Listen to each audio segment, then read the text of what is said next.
guidée.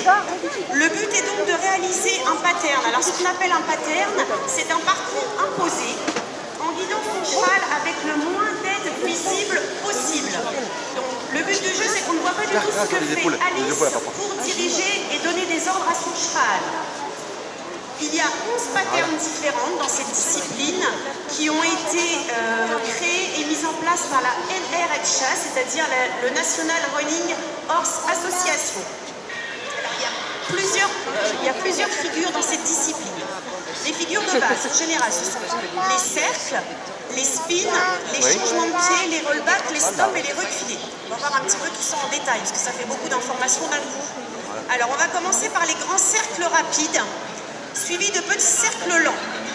L'objectif de ces cercles et de ces figures imposées, c'est de montrer que le cheval est capable d'avoir une allure rapide, puis de retomber aussitôt dans une allure lente, tout ça dans le calme sans aucun énervement.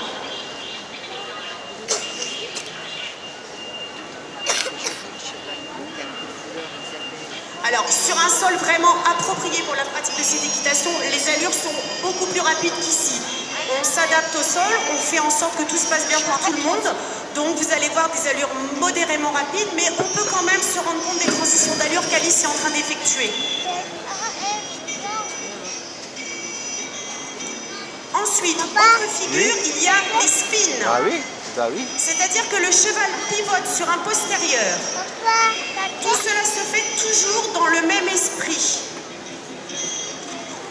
On demande et le cheval exécute seul, sans aide permanente, jusqu'au wow qui demande l'arrêt du cheval, en fin de figure. Voilà, tu peux nous en remontrer un, Alice?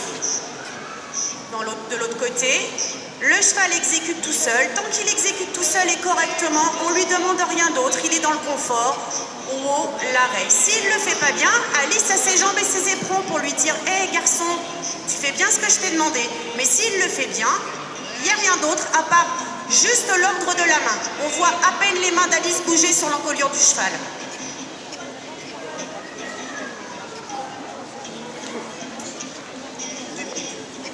Alors cette figure, encore une fois, se fait de façon beaucoup plus rapide, mais là, les contraintes nous font qu'on est obligé de le faire un petit peu plus lentement.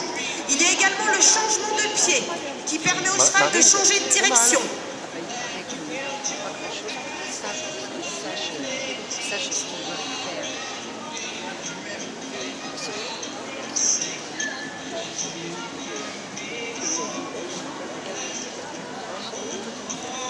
Voilà, vous avez vu le changement de pied et hop, le cheval peut repartir à main droite sur le bon pied.